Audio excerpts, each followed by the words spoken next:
नमस्ते दोस्तों, आप लोगों का बहुत बहुत स्वागत है हमारे YouTube चैनल पर। हम आपको पढ़ाएंगे इतिहास, हिस्ट्री, जिससे लोग डरते हैं, जिसे बहुत कठिन सब्जेक्ट समझते हैं। पता नहीं लोग क्या क्या समझते हैं हिस्ट्री के बारे में, लेकिन हम आपको विश्वास दिलाते हैं कि हम आपको बहुत ही अच्छी तरह से इतिहास पढ़ाएंगे। और इतिहास पढ़ाएंगे नहीं, समझाएंगे, आपको ज़िंदगी में कभी याद करने की ज़रूरत नहीं पड़ेगी। इस चीज़ का दावा हम कर रहे हैं आपसे। लेकिन आपको इसके लिए एक काम करना पड़ेगा, आपको पूरे ध्यान से, पूरे फोकस से वीडियो देखनी पड़ेगी। वीडियो देखने के बाद आपके मन में इतिहास से संबंधित कोई डाउट नहीं रहेगा इस टॉपिक से संबंधित दोस्तों। तो आइए स्टार्ट करते हैं दोस्तों। इतिहास क्या है इसके बारे में पढ़ते हैं। अगर आप जानते हो इतिहास के बारे में तो अच्छी बात है दोस्तों, अगर नहीं जानते हो तो आइए एक इंटरेस्टिंग तरीके से पढ़िए, एक मज़ेदार नॉलेज लीजिए दोस्तों, जो आगे लाइफ में काम आएगी। तो स्टार्ट करते हैं दोस्तों। देखिए दोस्तों, इतिहास इंग्लिश में बोलते हैं हिस्ट्री। हिस्ट्री जो शब्द है वो हिस्टोरिया से बना है ना दोस्तों। इसके जनक कौन है दोस्तों? हेरोडोटस।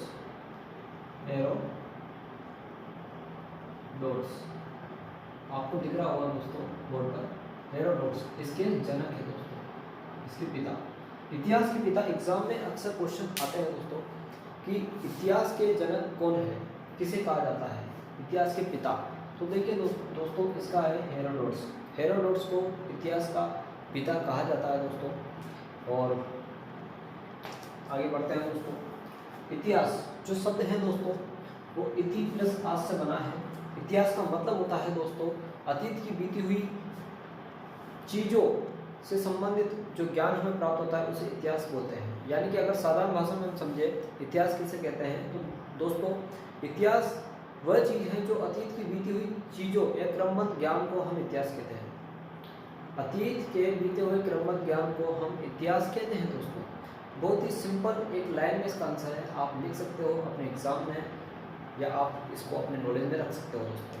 ठीक है, इतिहास यानी कि अतीत की बीती हुई घटनाओं के क्रमबद्ध ज्ञान को हम इतिहास कहते हैं। इसके जनक हेरोडोटस है दोस्तों। ठीक है, आइए बात करते हैं। इतिहास को 3 भागों में डिवाइड किया गया है दोस्तों। 3 भाग कौन कौन से हैं?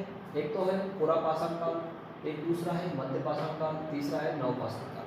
3 भागों में इतिहास को डिवाइड किया गया है। 3 भागों में, 3 पार्ट, 3 पार्ट्स।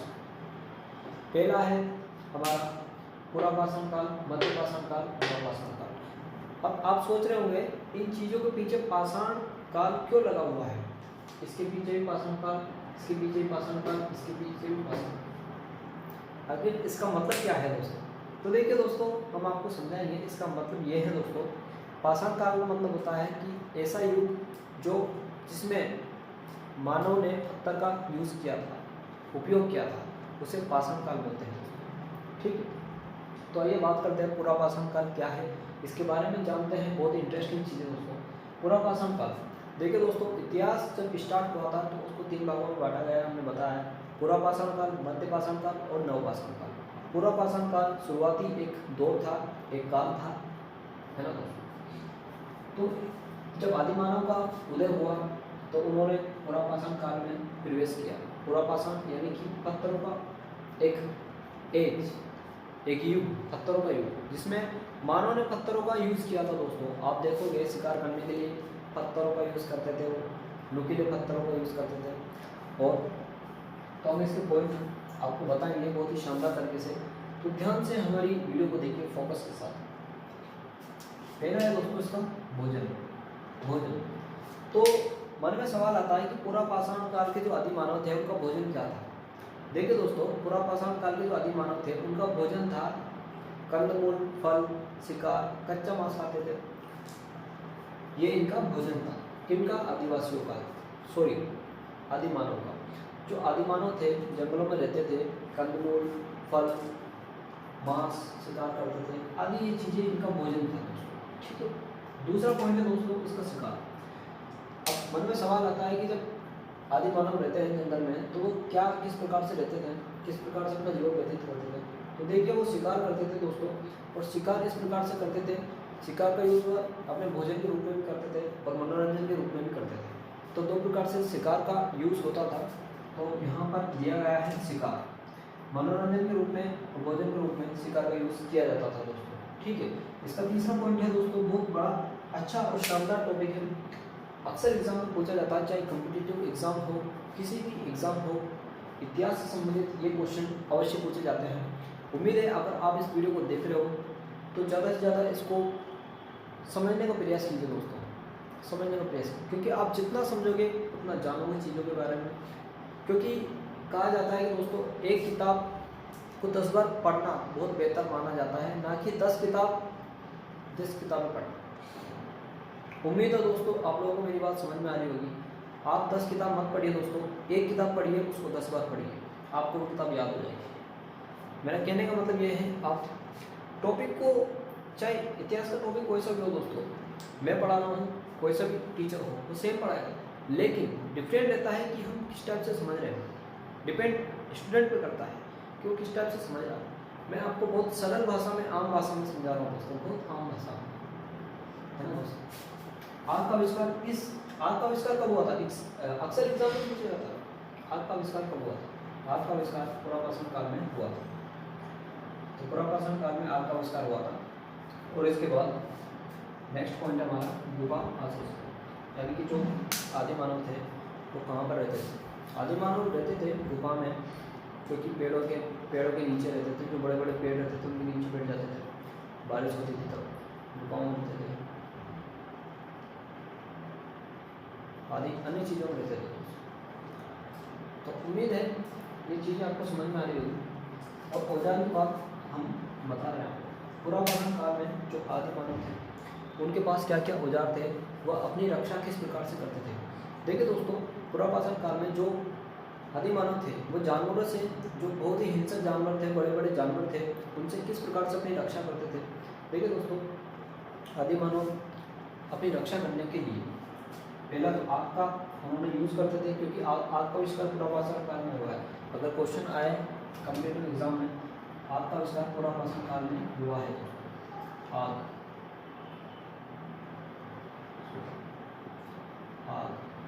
पुरापाषाण काल में, ये मोस्ट दोस्तों अक्सर एग्जाम में पूछता है, बच्चे गलती कर देते हैं, नवपाषाण काल लगा देते हैं, कई मध्यपाषाण काल लगा देते हैं, लेकिन इसका सही जवाब है पुरापाषाण काल। उम्मीद है आपको समझ में आ रहा होगा। औजार की बात करें तो इसके दोस्तों औजार पुरापाषाण काल के लोग इतना विकसित नहीं हुए थे, इतने समझदार नहीं थे, लेकिन फिर भी इनके औजार थे, पत्थरों के, खुरदुरे थे, चमकदार नहीं थे, ज़्यादा नुकीले नहीं थे, बस यही इसकी खासियत है। लेकिन इसमें से जो मोस्ट जो पॉइंट है मैंने बताया है, पुरापाषाण काल में आग का आविष्कार हुआ था दोस्तों, ये बहुत ही महत्वपूर्ण टॉपिक है, महत्वपूर्ण पॉइंट है, आपको यहाँ पर दिमाग में रखना होगा। अगर एग्जाम में आ जाए तो पूरा आग का आविष्कार कब हुआ, तो पुरापाषाण काल में आग का आविष्कार हुआ, ये आपको बताना होगा, एग्जाम में आपको राइट करना है। दूसरे पार्ट पे आते हैं दोस्तों, जो मध्यपाषाण काल के नाम से जाना जाता है, इसको मिडिल एज, बीच का बोलते हैं।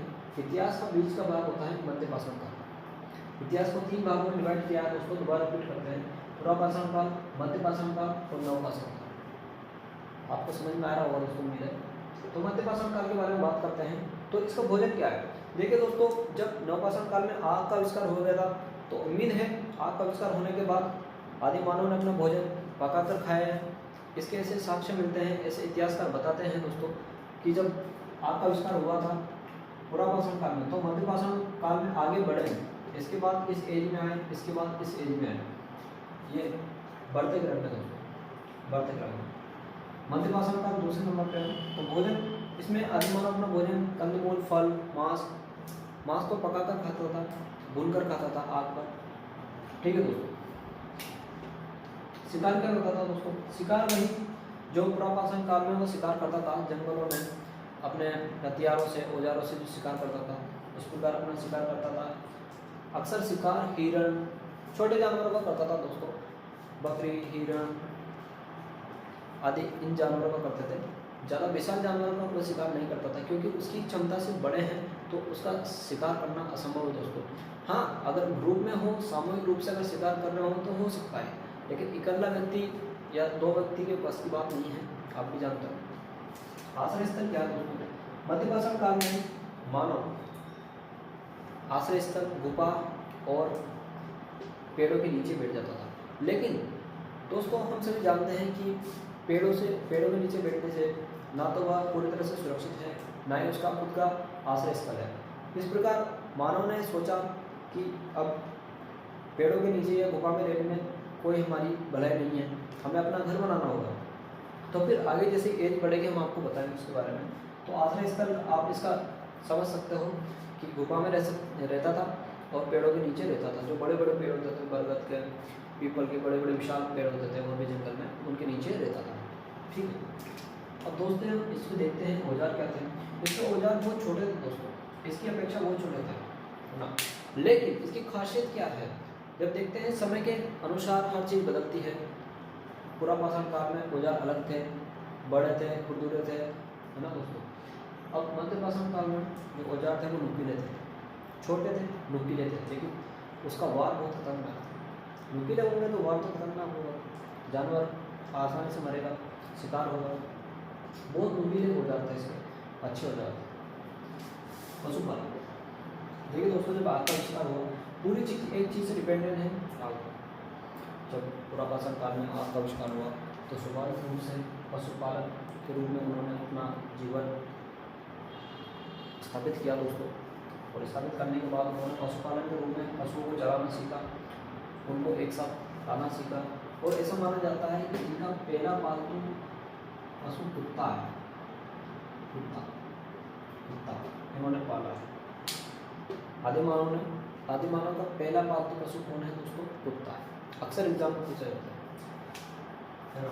और इसके पूछा जाता है, इसमें से मध्य पाषाण काल में से एक चीज़ पूछी जाती है कि औजार कैसे थे? तो छोटे हैं, ध्यान रखने वाली चीज़ है, छोटे औजार थे मध्य पाषाण काल में, और पहला पालतू पशु कुत्ता था। नेक्स्ट आते हैं तीसरे पॉइंट में, ये दूसरा है। तीसरा है नव पाषाण काल। शब्द से समझ में आ रहा है नव यानी नया, नया पाषाण काल, क्योंकि पूरा पुराना, मध्य बीच का, नव नया, बदल जोड़ने दोस्तों लास्ट का है नव पाषाण काल। नव पाषाण काल की क्या है दोस्तों? इसका भोजन जो है, क्योंकि जब आग का आविष्कार हुआ तो इसमें पका कर खाने लगा और इसमें भोजन की और ज़्यादा वैरायटी बढ़ गई। जैसे कि उन्होंने खेती करना शुरू किया, तो खेती करने के बाद उन्होंने धान, गेहूँ वगैरह ऐसी चीज़ें उगाई है दोस्तों, जिससे कि भोजन में और वृद्धि हुई है, कि खाने की चीज़ों में और ज़्यादा उनकी बढ़ी है, रुचि बढ़ी है। तो उन्होंने फल के अलावा बहुत सारी चीज़ें, दूध पीते थे, है ना, ऐसे साक्ष्य मिले हैं, इतिहासकार बताते हैं हमें। दूध वगैरह, फल फूल खाते थे और अच्छे व्यंजन खाते थे। इसमें भोजन का वृद्धि हुई है दोस्तों, विकास हुआ है। खेती, जब मानव ने नव पाषाण काल में पहुंचा तो इस एज में उन्होंने खेती का आरंभ किया। खेती में उन्होंने तरह तरह की खेतियाँ की, सीखा, खेती करना सीखा, कैसे खेती की जाती है। तो इस प्रकार उन्होंने अपना एक विकास क्रम आगे बढ़ाया है दोस्तों। इतिहास का विकास क्रम ऐसे आगे बढ़ा है ना। पशुपालन, जब खेती करना सीखा तो पशु पालना भी उन्होंने सीखा। नव पाषाण काल में बहुत अच्छी तरह से अपने पशुओं को संभालते थे, चराते थे, उनका ध्यान रखते थे, एक जगह पर रखते थे उनको। तो वो जब स्वाभाविक रूप से दोस्तों जब पशुपालन करते थे तो एक जगह पर रहना उनका होता था। जबकि इन दोनों में देखोगे, पूरा पाषाण काल, मध्य पाषाण काल में, इन दोनों में मानव एक जगह पर नहीं रहता था। लेकिन जब खेती करना शुरू किया तो फिर उसके साथ पशुपालन किया, तो फिर स्वाभाविक रूप से मानव एक स्थान पर रहने लगा, स्थायी रूप से उसने अपना मकान बना लिया, उसमें रहने लगा अच्छी प्रकार से, सामूहिक रूप से रहने लगा। नेक्स्ट पॉइंट, नव पाषाण काल में जब मानव ने विकास किया अपने, तो दोस्तों उसमें वह सामूहिक रूप से रहने लगा। सभी लोग एक झुंड के रूप में रहने लगे, जो आसपास के उनके लोग थे सामूहिक रूप से, एक संयुक्त रूप से रहने लगे। जो भी उनका झुंड था 20-50-100 लोगों का, वो आपस में रहने लगे, खेती करने लगे अच्छे से। मनोरंजन, नव पाषाण काल में मनोरंजन के साधन थे दोस्तों शिकार करना, पशुओं की हिंसक लड़ाइयाँ देखना, लड़ाना, खेलकूद इत्यादि थे, नृत्य करना। तो ये सब आदि मानव के नव पाषाण काल के हैं मनोरंजन के साधन है। ठीक है। शिकार, अब शिकार भी इनका है, क्योंकि शिकार ये चीज़ों तीनों में है दोस्तों, तीनों में है, पूरा पाषाण काल, मध्य पाषाण काल, नव पाषाण काल, तीनों में शिकार करता था आदि मानव। ठीक है। नेक्स्ट इसका औजार, इसके औजार बहुत अच्छे थे, चमकदार थे, पॉलिश लगे हुए थे दोस्तों, छोटे थे, नुकीले थे, असरदार थे। बहुत ही शानदार इसके औजार माने जाते हैं नवपाषाण काल के। इसके औजार जो प्राप्त हुए इतिहासकारों को वो अच्छे थे, पॉलिश युक्त थे और चमकदार थे, पॉलिश युक्त। तो उम्मीद है दोस्तों आप लोगों को ये वीडियो अच्छी लगी होगी। आप उसको अगर समझ में नहीं है तो आप दोबारा देखें, और मेरा विश्वास है ये वीडियो इतनी सरल भाषा में दोस्तों आपको समझ में आई जाएगी। किताब पढ़ने की बिल्कुल ज़रूरत नहीं है दोस्तों। धन्यवाद, जय हिंद दोस्तों।